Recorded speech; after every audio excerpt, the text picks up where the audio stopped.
Mesdames et messieurs, bonsoir. Merci de nous rejoindre pour ce nouveau numéro de Code 24, le magazine francophone de la rédaction de Futur TV, en partenariat avec France 24. Tous les habitants de l'Aquila se souviennent de la date fatidique du 6 avril 2009. Cette nuit-là, vers 3h30 du matin, un tremblement de terre de magnitude 6,3 secoue la capitale de la région des Abruzzes, dans le centre de l'Italie. Au total, 309 personnes sont tuées, des dizaines d'autres blessées. En quelques secondes, 70 000 habitants se retrouvent sans abri et le cœur historique de la capitale des Abruzzes est détruit. Les dégâts matériels sont estimés à plus de 10 milliards d'euros. Plus de 7 ans après, le centre-ville de l'Aquila semble encore figé dans ses ruines.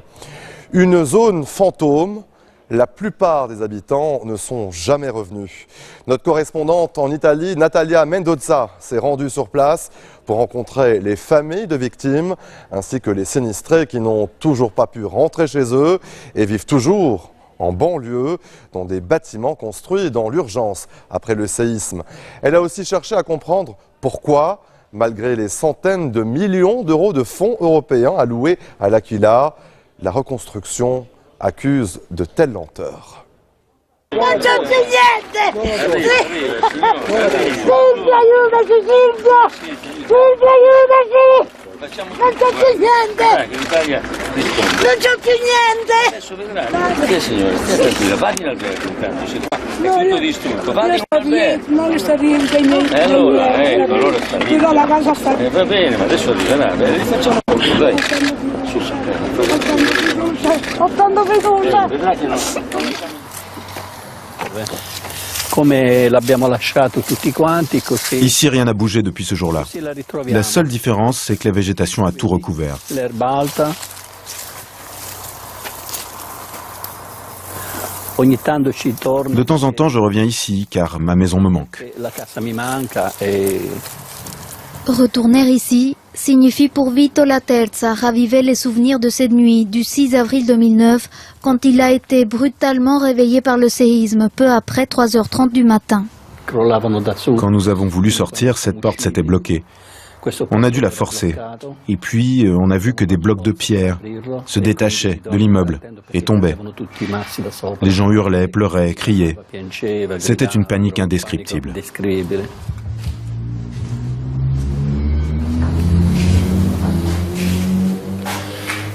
Ma cave était là. Au lendemain du séisme, les pilleurs ont emporté avec eux les objets de valeur. Tout le reste est resté là, intact. C'est le berceau de ma fille. Ces jouets sont encore là. Et une partie de mon cœur est restée ici. J'ai les souvenirs d'une vie tellement heureuse ici. Ci stavo bene, perciò. L'immeuble de Vito ne s'est pas effondré. La structure a tenu. Tous les habitants ont donc pu s'enfuir. Mais d'autres n'ont pas eu cette chance. Notre immeuble était là-bas.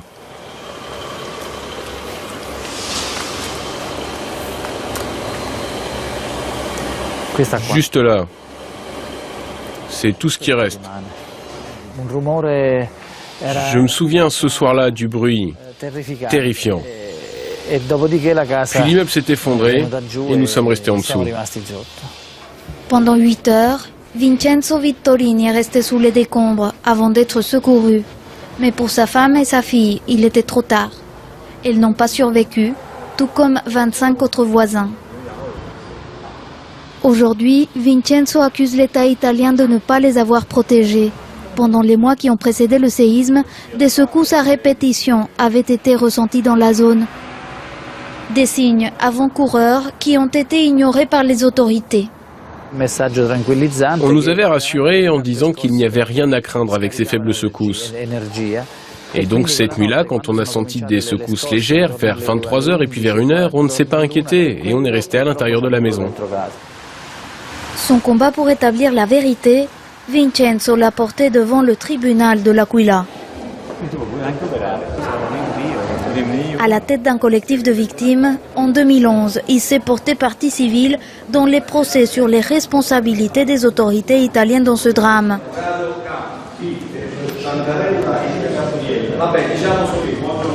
Appelé à témoigner ce matin, un géologue, membre d'un groupe d'experts, mandaté pour évaluer les risques liés aux faibles secousses qui ont précédé le drame. Quand le groupe d'experts s'est réuni, est-ce que quelqu'un s'est penché sur l'état des immeubles à l'Aquila? Quelqu'un s'est-il demandé, sommes-nous sûrs que ces constructions peuvent résister à un séisme plus fort, dans ce territoire où les secousses se répètent depuis des mois? Disons que tous ceux qui participaient à cette réunion connaissaient ce risque potentiel. Pour Vincenzo, les risques ont été négligés et cela a coûté la vie à 309 personnes. Tout ceci, c'est une farce. À l'Aquila, l'État est coupable. Il aurait dû faire une réelle analyse du risque et la communiquer à la population. Voilà ce qu'il aurait dû faire. Mais personne n'a fait ça. Au contraire, ces experts nous ont rassurés. Aujourd'hui, 6 de ces experts accusés ont été acquittés, tout comme le chef de la sécurité civile italienne. Un échec pour les collectifs de victimes. Mais certains rescapés ont décidé de mener leur propre bataille. C'est le cas de Marta Valente.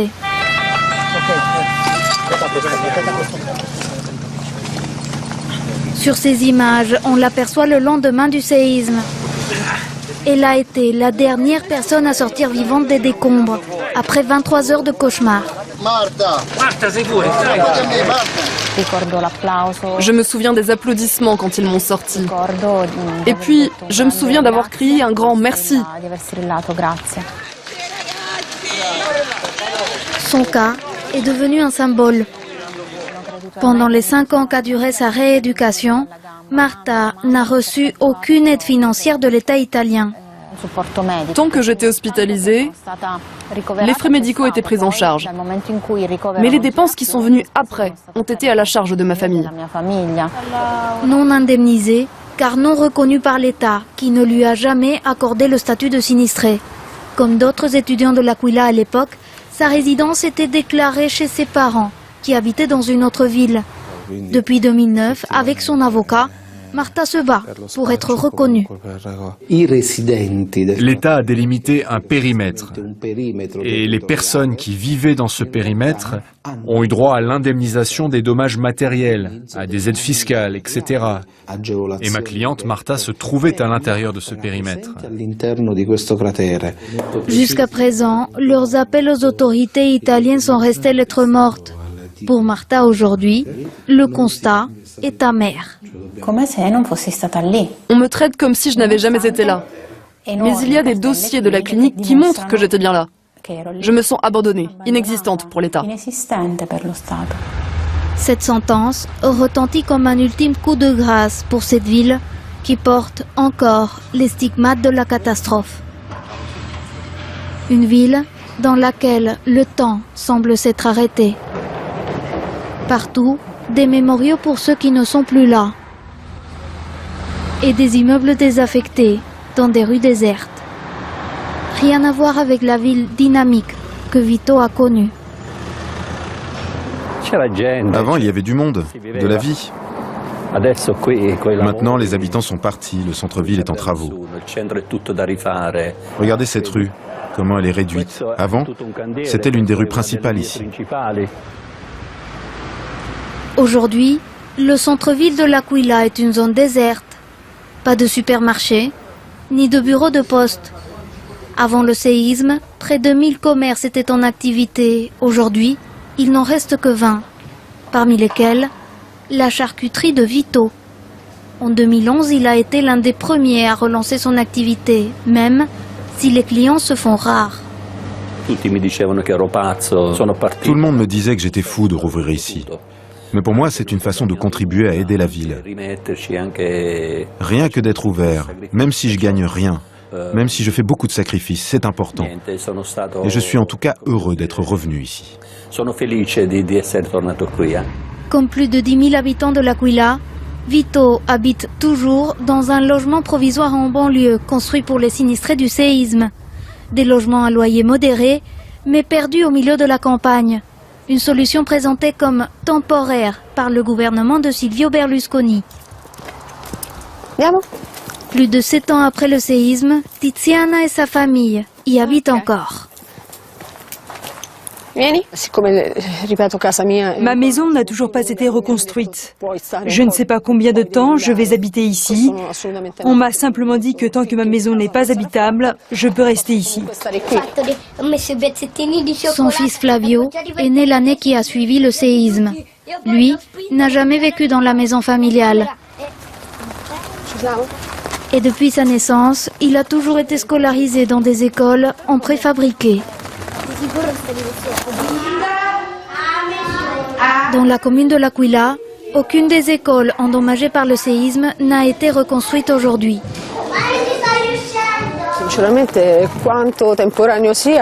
Ces écoles étaient censées être temporaires, mais en fait on n'en sait rien. Par les temps qui courent, je suis plus tranquille si mon fils est dans une école en préfabriqué. On a bien vu que les écoles en pierre ne résistent pas au séisme, celles-ci sont plus sûres.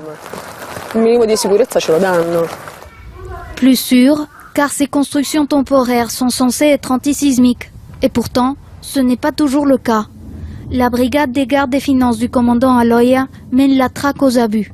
Nous faisons des contrôles systématiques avec les autres forces de police sur les chantiers afin de vérifier les entreprises et de confirmer qui sont les directeurs de travaux qui se trouvent effectivement sur place, sur ces chantiers.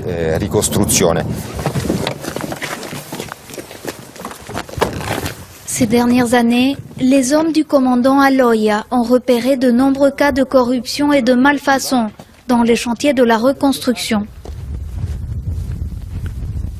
Cet ensemble d'habitations a coûté 18 millions d'euros à l'État italien. Ici, à cause des problèmes de construction, une partie de la structure s'est effondrée. Regardez, le balcon là-bas au deuxième étage, c'est parce que les matériaux utilisés ne respectaient pas les conditions techniques demandées dans l'appel d'offres. Partout, la piètre condition de cette construction bas de gamme saute aux yeux. Regardez, cet autre balcon est sur le point de lâcher. Une partie des matériaux de la base s'est déjà détachée. On voit que la structure n'était pas bien isolée, ni même correctement accrochée à la paroi.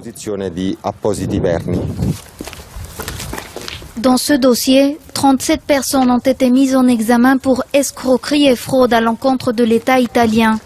En attendant leur procès, l'ensemble des habitations a été saisi.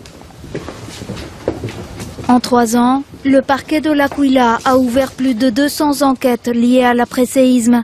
Certaines d'entre elles ont mis en évidence l'infiltration de la Camorra, la mafia napolitaine. Le clan des Casalesi, qui fait partie de la Camorra, est spécialisé dans les appels d'offres du bâtiment. Ce secteur, c'est son point fort, car les profits sont énormes.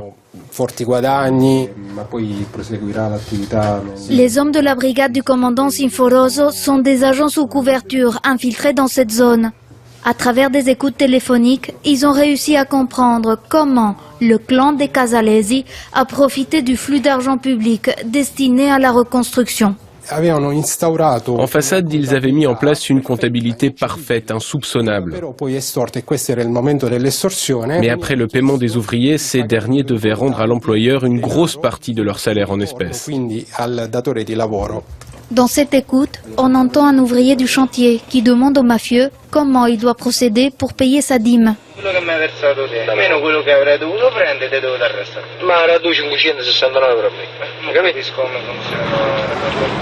Au total, la garde des finances estime que 85 millions d'euros illégaux ont été détournés dans les chantiers de l'après-séisme. Devant ce constat accablant, le premier élu de la ville se défend. Ce n'est pas de notre faute. L'Aquila a été délaissée par les partis politiques de droite comme de gauche. Il n'y a pas eu de loi pour la reconstruction, ni pour l'attribution des fonds. Disons que tout a été une bataille. Aujourd'hui, Il est fier de nous montrer les premières avancées de la reconstruction autour de la mairie. On prépare les canalisations.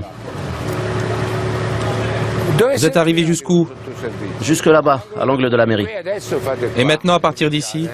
Et on devrait arriver jusqu'à l'angle là-bas. À Noël, les magasins pourront rouvrir ici? Oui, a priori. Par ici, regardez. C'est là que passeront toutes les installations de la ville, comme la fibre optique et l'eau. D'ici 2019, tout le centre-ville sera refait. Et ce sera un des plus grands d'Italie. Le chantier emblématique de cette renaissance, le voici. Depuis le XVIIIe siècle, l'église de Sainte-Marie du Suffrage veille sur la place principale de l'Aquila. Au lendemain du séisme, sa coupole détruite est devenue l'un des symboles du drame de la ville. Aujourd'hui, la restauration touche à sa fin. Elle a été financée en partie par l'État français à hauteur de 3 250 000 €.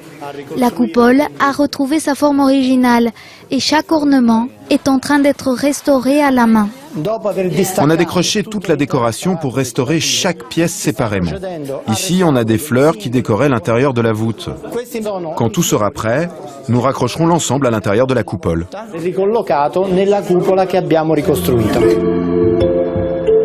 La nuit tombe à l'Aquila. Les chantiers s'interrompent. Une journée presque sans clients pour Vito, qui s'apprête à fermer boutique. En continuant de rêver, de jours meilleurs pour sa ville.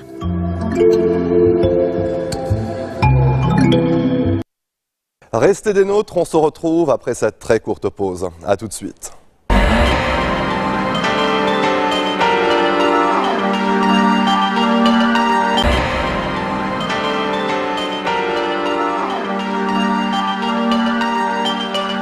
Plus d'1 million de personnes vivent à Mossoul, la deuxième ville d'Irak. Alors que l'armée irakienne en guerre contre le groupe État islamique progresse dans les quartiers densément peuplés de l'est de la cité, les ONG redoutent une crise humanitaire majeure.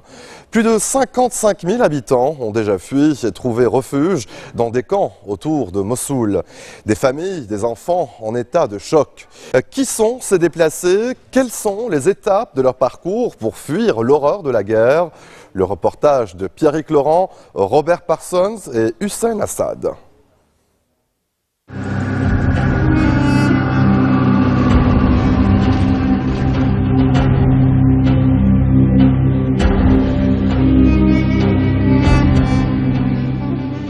Ils fuient les combats, chaque jour plus nombreux. Des centaines de civils, à pied par petits groupes, éprouvés, mais soulagés de laisser derrière eux 2 années de terreur sous la domination de l'État islamique. La maison d'un de mes fils a été brûlée, celle d'un autre a été visée par un missile. Et mon neveu a été tué. Nous ne pouvions pas partir de chez nous, sinon les djihadistes allaient nous tuer. Et quand l'armée irakienne s'est rapprochée, ils ont obligé les gens à partir avec eux pour nous utiliser comme bouclier humain. Dans les faubourgs tout juste libérés, l'armée prend en charge les derniers arrivants. Quelques kilomètres plus loin, un arrêt obligatoire. Les femmes et les enfants les plus jeunes sont autorisés à poursuivre leur route. Les hommes sont mis à l'écart pour un contrôle d'identité. Objectif, éviter que ne se cachent parmi eux des combattants de l'État islamique. Un officier des services de renseignement intervient. Il espère obtenir des informations. Combien d'entre vous ont reçu des coups de fouet? Vous en avez tous reçu. Alors quelqu'un a dû vous dénoncer à l'État islamique. Chaque rue compte 4 ou 5 informateurs. Et vous n'avez aucun nom. On sait bien, mais... Ben alors? Mais on ne connaît pas leur vrai nom. Mais en face, ce sont vos frères, vos cousins dont on parle. Ils ne sont pas tombés du ciel. Peu de combattants sont tchétchènes ou afghans. On est loin d'être naïfs. Vous n'allez pas nous faire croire que ce genre de choses... Je vous promets, si j'avais des informations, je vous les donnerais. Je n'ai peur que de Dieu. On sait bien que vous avez tous peur les uns des autres. On le sait. Le problème là, c'est la peur, ni plus ni moins. Chacun d'entre vous a des informations sur au moins 5 ou 6 d'entre eux. Malgré son insistance, l'officier n'obtiendra rien. Mais pendant son discours, 2 hommes ont discrètement vérifié chaque identité. Ils recherchent toute personne ayant des liens avec l'État islamique. On confronte leur identité avec notre base de données. Si rien ne ressort, on les envoie vers les camps. Et si leur nom apparaît, on les arrête. Et selon les preuves qu'on a, on prend des mesures judiciaires. Cette fois, tout le monde repartira libre. Les hommes vont rejoindre le reste de leur famille. Leur destination, le camp de Khasser, à une quinzaine de kilomètres de Mossoul. Une fois entrés, interdiction de ressortir sans l'accord des autorités. Un peu partout dans ce dédale de tentes, de longues files d'attente. Des ONG distribuent des produits de première nécessité. Abou Sabar est arrivé la veille. Il vient du quartier d'Al-Bakr, dans l'est de Mossoul. Il n'a pu prendre avec lui que ses vêtements et quelques effets personnels. Avec l'aide de ses fils, il ramène jusqu'à sa tente son premier lot d'aide humanitaire. Ces derniers jours ont été horribles. Mon fils a été touché par un tir en pleine main. Un sniper de Daesh. Daesh nous a vraiment rendu la vie misérable. Bien loin de la confortable maison qu'ils occupaient à Mossoul, ces quelques mètres carrés seront leur seul foyer jusqu'à la fin des combats. Abou Sabar nous raconte l'absurdité de la vie sous l'État islamique. Ils ont détruit toutes les paraboles satellites. Ils nous ont dit « Comment pouvez-vous laisser les présentateurs de télé entrer chez vous et observer vos femmes et vos sœurs à travers l'écran ?» Bien sûr, l'objectif c'était d'empêcher les gens de regarder les informations. On a même dû cacher nos téléphones portables. Je les ai enterrés dehors, à 1 mètre sous terre. L'État islamique a imposé une seule règle, la terreur.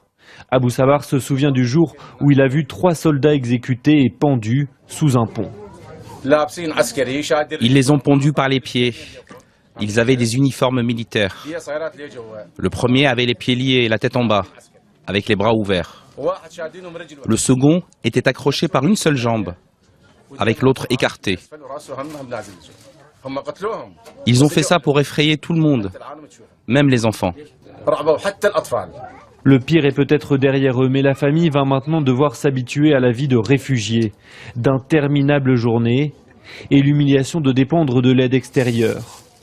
Eux au moins ont un abri, une chance que n'auront peut-être pas tous les exilés de Mossoul. Le camp de Khasser abrite plus de 20 000 personnes, mais il a déjà atteint sa capacité d'accueil maximale. Or, le nombre d'habitants qui fuient les combats à Mossoul continue d'augmenter semaine après semaine.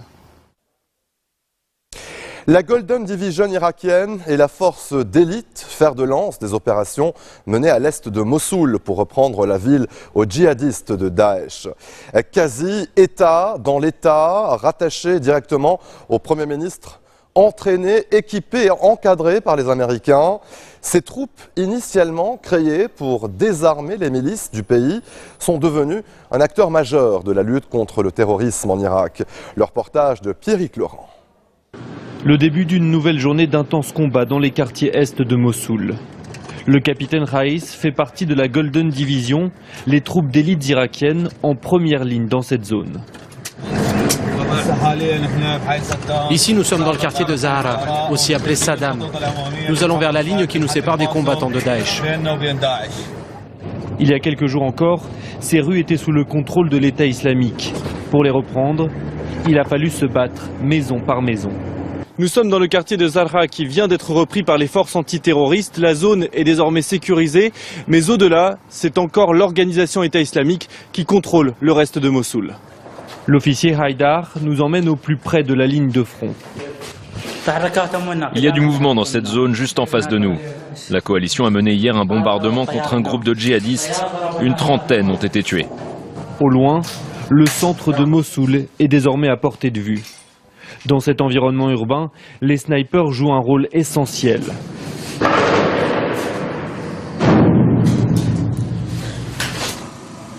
Un soldat nous emmène dans les rues adjacentes. Saddam est un quartier réputé pour être un terreau de l'islamisme, alors les troupes irakiennes sont particulièrement méfiantes.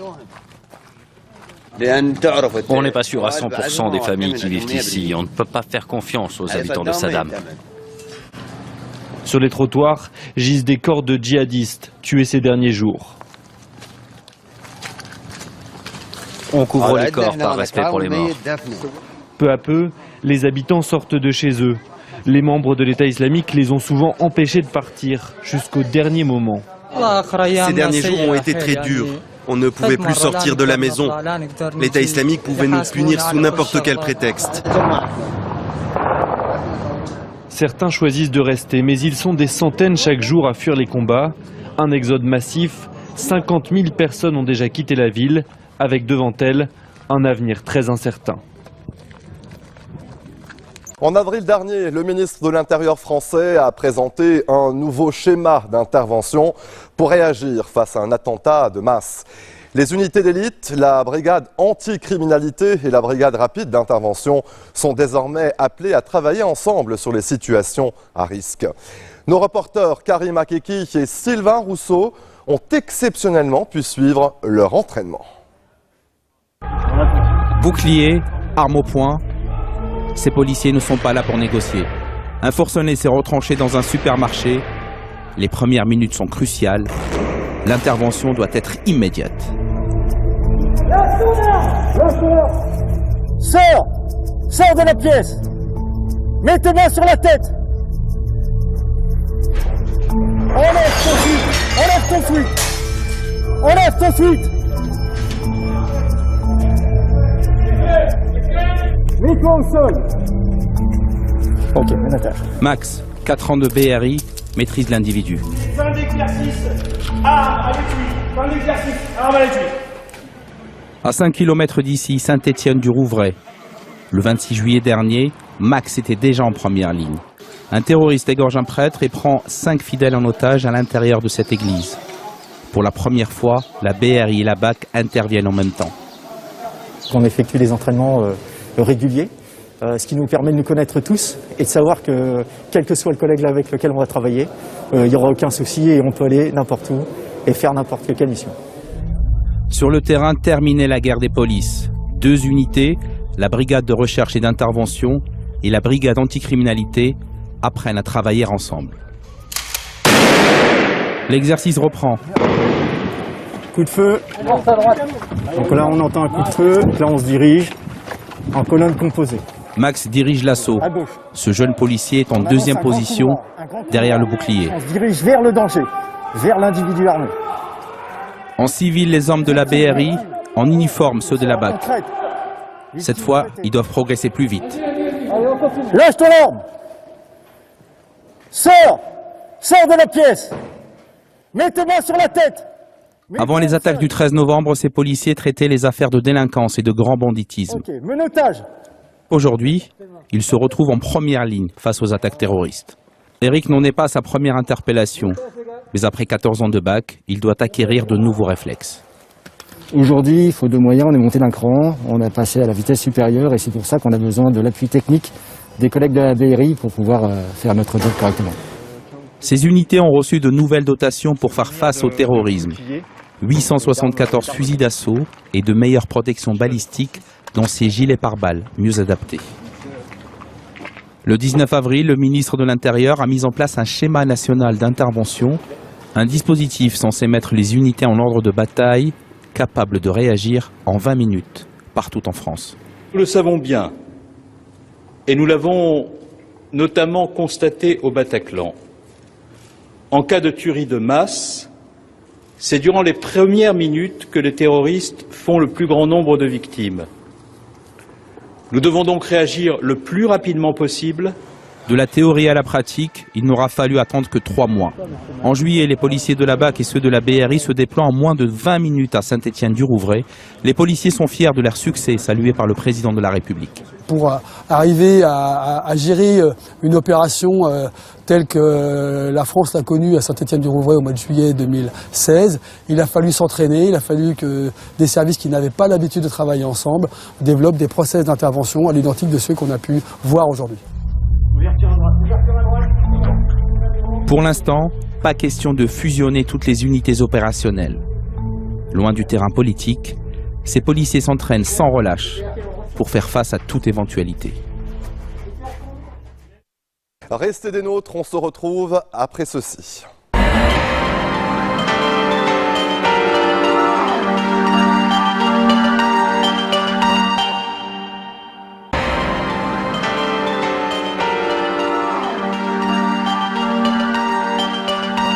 Depuis la tentative de putsch ratée en Turquie et surtout depuis le déclenchement des purges massives qui ont suivi, l'Allemagne enregistre un nombre de demandes d'asile sans précédent. Une augmentation qui inquiète les autorités car au sein de la communauté turque d'Allemagne, qui est la plus grande diaspora turque au monde, les tensions sont palpables. Je vous propose ce reportage signé Anne Maillet.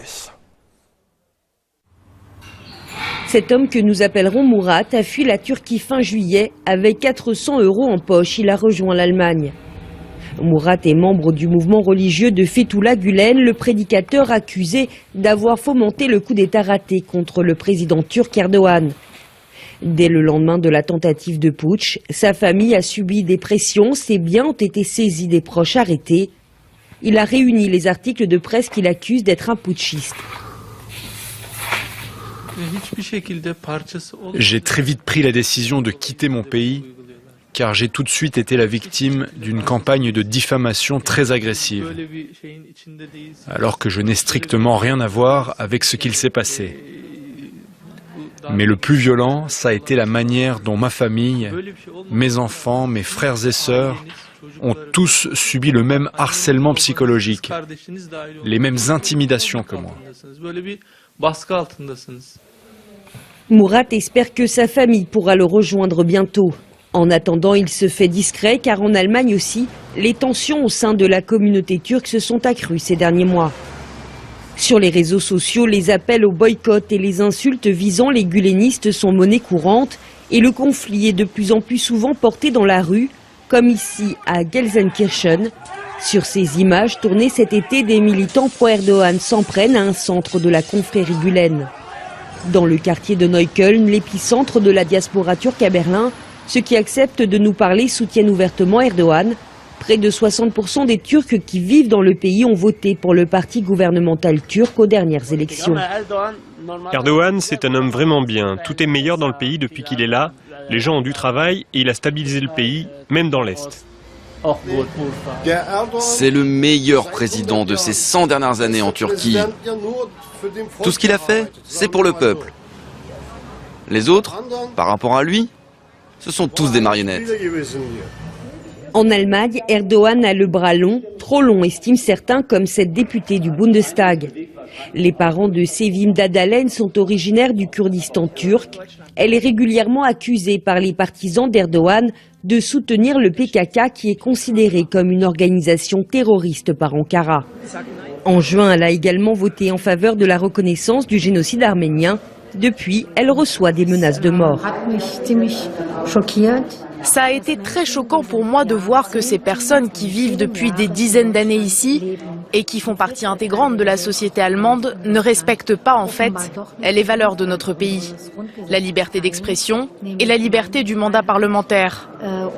Ce sont des gens qui se sentent finalement plus redevables envers le gouvernement d'Ankara qu'envers le Parlement allemand. Selon elle, la communauté turque d'Allemagne n'a jamais été aussi divisée et la situation pourrait empirer. Depuis le début de l'année, le nombre de demandeurs d'asile turcs a en effet doublé. Parmi eux, de nombreux Kurdes et des centaines de gulenistes, dont une dizaine de diplomates. Süleyman Bag appelle les autorités allemandes à les protéger. Pour le rédacteur en chef du journal germano-turc, l'influence grandissante d'Ankara en Allemagne doit être combattue. En Turquie ou ici en Allemagne, les Turcs pro-démocratie ont été très déçus par la position du gouvernement allemand et des autres grands gouvernements d'Europe. Ils ont l'impression d'avoir été trahis. Et puis il y a cette incompréhension face à l'ingérence de la Turquie dans les affaires internes de ces pays. Ici en Allemagne, il y a un réseau de 6000 informateurs qui renseignent les services secrets turcs. Les citoyens allemands sont espionnés et ce serait dans l'intérêt de l'Allemagne d'agir contre ça afin de protéger la paix sociale. Le gouvernement allemand a tout fait pour conclure un accord avec la Turquie afin d'empêcher les migrants de rejoindre l'Europe. Mais après le putsch raté de l'été, l'Allemagne fait face à un dilemme. Car si Berlin accorde l'asile aux réfugiés politiques turcs, cela ne manquera pas de susciter les foudres d'Ankara. Au Venezuela, l'opposition et le président Nicolás Maduro ont décidé il y a quelques semaines de jouer la carte du dialogue. Avec la médiation du Vatican, un calendrier de discussion a été fixé et le processus pour tenter de révoquer le chef de l'État est suspendu. Mais en attendant, le pays s'enfonce toujours un peu plus dans la crise économique et sociale. Avec des pénuries de médicaments et de nourriture, et malgré tout, beaucoup de Vénézuéliens continuent à croire aux vertus du chavisme. Laurence Cuvillier et Mathieu Commun nous en disent plus. Des scènes devenues quotidiennes au Venezuela. La nuit, des habitants fouillent les poubelles à la recherche d'un peu de nourriture. Et le jour, les files s'allongent devant des supermarchés à moitié vides. Si la colère gronde parmi la population affamée, le président Maduro trouve encore des soutiens.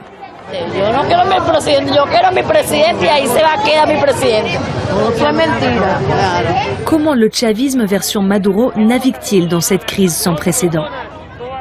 Nous sommes à Saman de Guerre, une résidence 100% chaviste, composée de 6 immeubles, où la crise ne semble pas frapper aussi dur qu'ailleurs.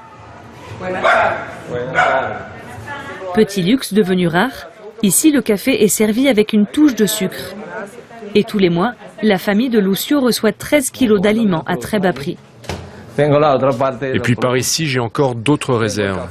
Le café, qu'on consomme beaucoup, de l'huile, de la sauce tomate. Une aide de l'État censée parvenir à tous les Vénézuéliens, mais qui dans les faits n'arrive qu'à une partie de la population. Ça, c'est un de nos plats nationaux, à nous les Vénézuéliens. Et malgré la guerre économique, on peut encore se le préparer ici, en terre de révolution. Car ici, on ne parle pas de crise.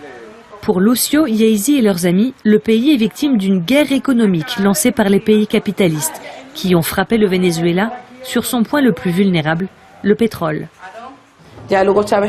Chavez nous a quittés.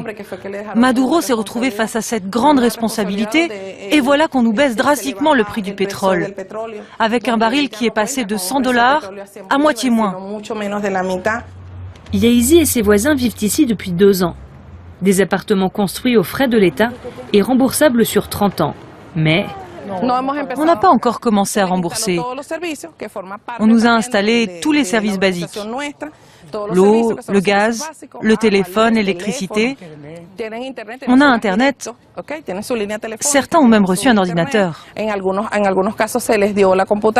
Ici, vous êtes tous chavistes? Et si quelqu'un change d'avis? On fait en sorte que cette personne retrouve son amour pour le chavisme. Mais pourquoi s'en éloigner? Regardez, y a-t-il un meilleur endroit pour vivre qu'ici? L'État est désormais gravement endetté, mais il continue de choyer ses enclaves militantes. Regarde, ça c'est un projet d'agriculture urbaine. On va planter des potagers autour de chaque immeuble. Le projet a été approuvé. On attend juste l'argent du gouvernement. Nous voulons dire au monde entier que nous avons un plan. Nous avons un projet, et ce, contrairement à l'opposition, qui ne fait que critiquer les erreurs de notre gouvernement. Mais des erreurs, chaque gouvernement en commet. Le chavisme en 2016, c'est aussi un réseau de radios communautaires très actif dans les quartiers. Dans les studios de Negro Primero, on enregistre des émissions pro-gouvernement et on rassure les auditeurs sur la marche de la révolution bolivarienne. On continue d'avancer vers un horizon commun, même si récemment, il y a eu quelques victoires de la droite, ponctuelles et circonstancielles. Continuer d'agir au niveau local, c'est leur manière de maintenir la base populaire qui avait fait la force d'Hugo Chavez. Ici, on prépare du pain pour les gens du quartier, afin de répondre à leurs besoins de base. Et avec l'argent récolté, on paye les techniciens, l'électricité. Mais tous ces efforts ont du mal à masquer l'effondrement de la popularité du gouvernement.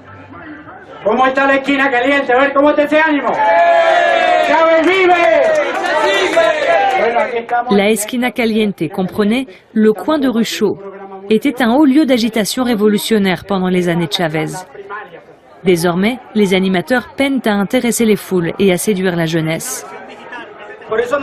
Il faut qu'on reste en alerte. On ne peut pas perdre cette révolution. Si on la perd, on nous retirera tous nos acquis sociaux.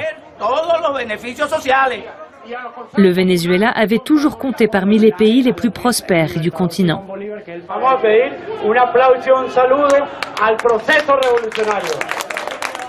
Mais avec une inflation qui frôle les 700% cette année et un mécontentement populaire croissant, les chavistes ont de plus en plus de mal à faire croire que les idéaux révolutionnaires sont en train de triompher. Restez des nôtres, on se retrouve après cette très courte pause. A tout de suite.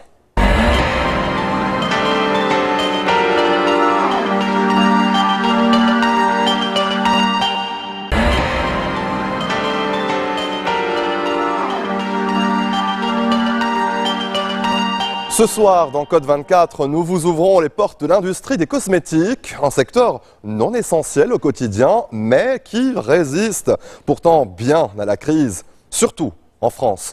Les Français, grands acheteurs de cosmétiques, mais aussi et peut-être surtout leaders dans leur production. Reportage.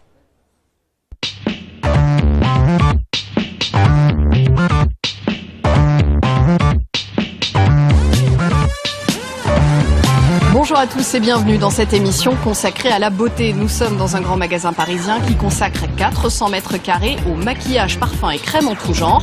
Mais l'émission ne sera pas frivole pour autant. Nous allons vous parler de l'industrie des cosmétiques, un secteur non essentiel au quotidien et qui résiste pourtant bien à la crise, surtout en France. Les Français, grands acheteurs de cosmétiques, mais peut-être et surtout leaders dans leur production. Regardez. Les cosmétiques, un luxe superficiel pour certains, un business juteux pour d'autres. Mais surtout, un secteur industriel où la France excelle. Ces 40 dernières années, l'industrie cosmétique a connu une croissance régulière. L'Hexagone s'est ainsi maintenu au premier rang mondial des exportations. La France est aussi le berceau de la plus grande entreprise de produits de beauté, L'Oréal, basée en banlieue parisienne, à Clichy. Seule l'aéronautique devance les cosmétiques dans les exportations françaises. Les 1097 entreprises du secteur pèsent plus de 9 milliards d'euros, avec 55 000 emplois à la clé. L'Asie représente 35% du marché mondial, suivi de près par l'Europe et l'Amérique du Nord. Indétrônables, les soins pour la peau sont les produits les plus lucratifs. Désormais, les pays émergents comme la Chine, l'Inde, le Mexique ou encore le Brésil sont les nouvelles cibles des industriels. D'ici 2020, le business des cosmétiques pourrait peser jusqu'à 600 milliards d'euros. Loin d'être en récession, l'industrie des produits de beauté est l'une des rares à avoir résisté à la crise économique et à produire encore massivement en France. Grâce aux nouveaux débouchés sur les marchés étrangers, l'avenir semble assuré. Depuis mars 2013, l'Union européenne a interdit la mise sur le marché de produits cosmétiques testés sur les animaux pour les entreprises qui y avaient recours. Il a fallu s'adapter, tester les produits sur de la peau artificielle ou sur des vers. C'est ce qu'on vous explique tout de suite. Cette scientifique teste une crème hydratante sur un morceau de peau artificielle. Un épiderme reconstruit en laboratoire à partir de cellules humaines.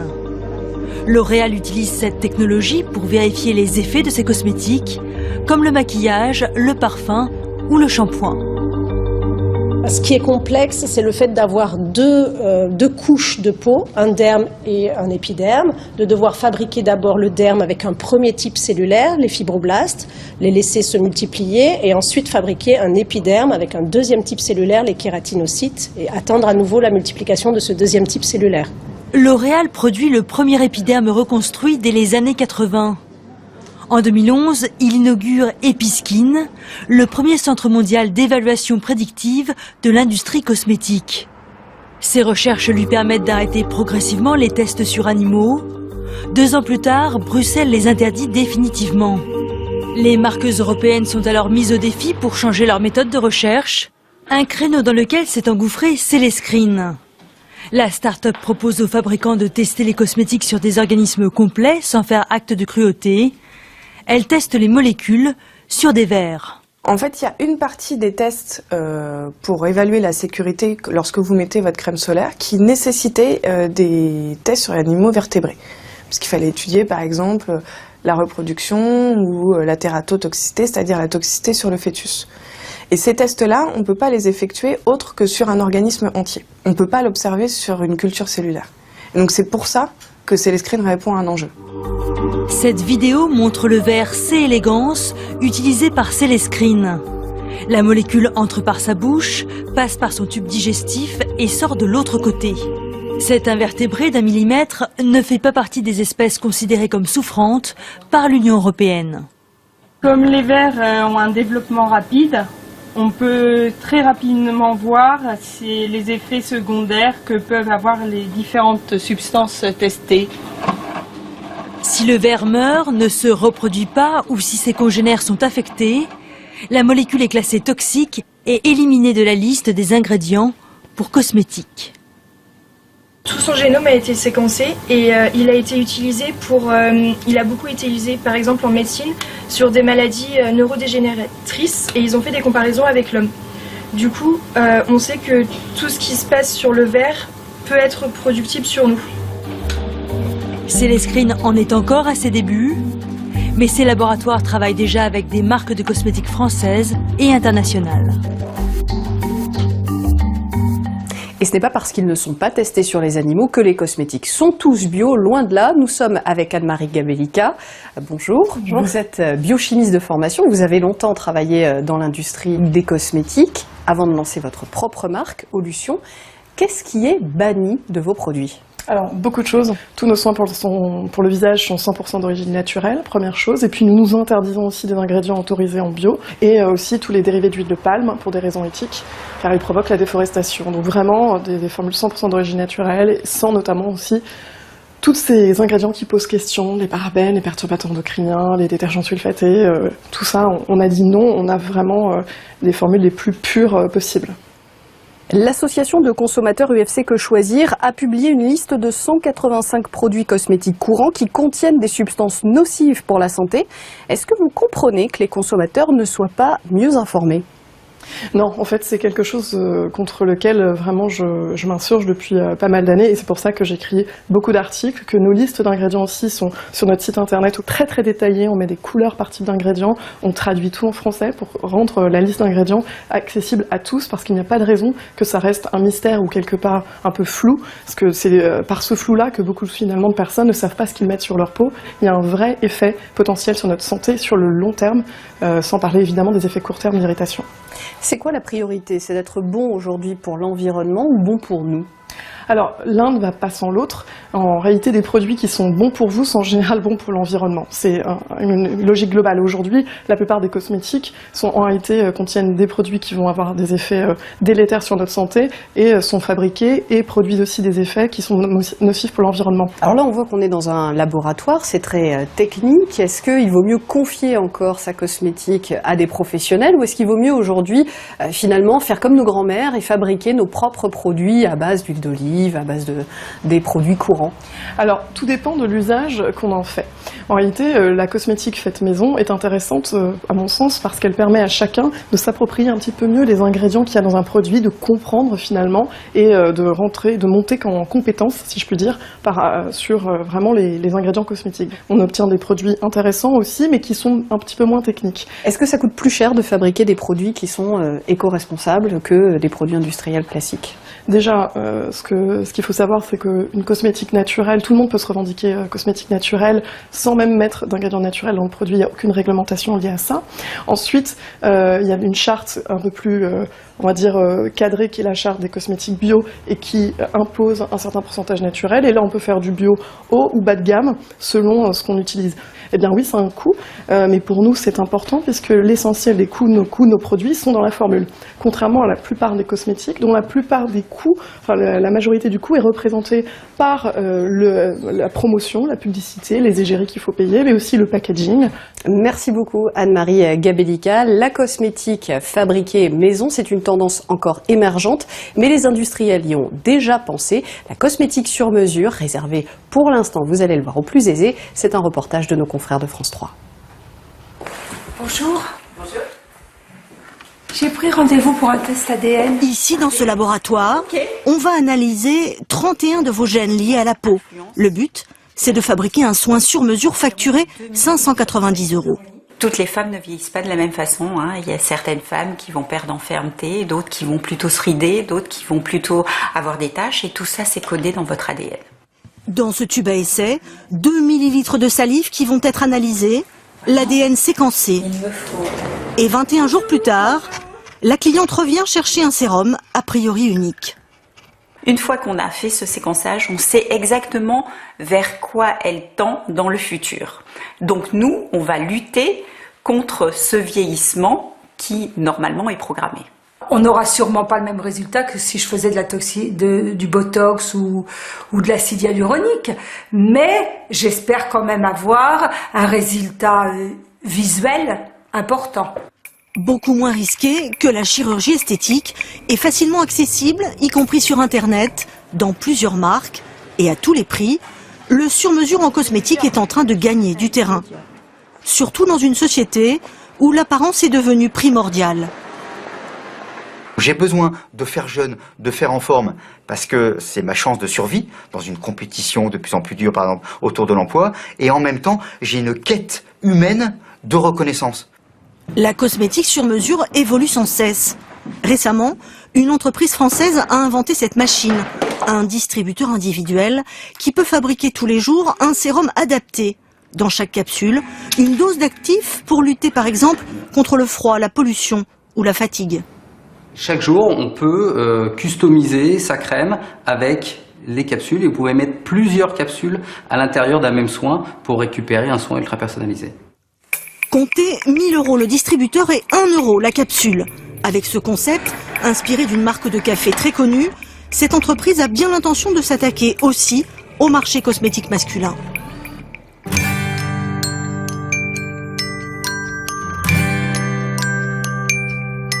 Et si vous ne voulez pas dépenser tout votre salaire en cosmétique, il reste la solution artisanale. Nous sommes aux ateliers de la Souris Verte où l'on apprend à fabriquer ses propres produits comme ses rouges à lèvres. D'ici la semaine prochaine, soyez créatifs et à très bientôt sur France 24. On commence par ajouter 10 petites pastilles de cire d'abeille. On va continuer avec cette fois-ci l'huile de coco. Ça reste confortable sur les lèvres. Oui, voilà, c'est un peu mieux. Très a fondu, on va pouvoir ajouter l'oxyde de zinc. Ce sont des pigments inertes, donc c'est très important parce que ça permet d'être certain qu'on ne peut pas faire de réaction allergique.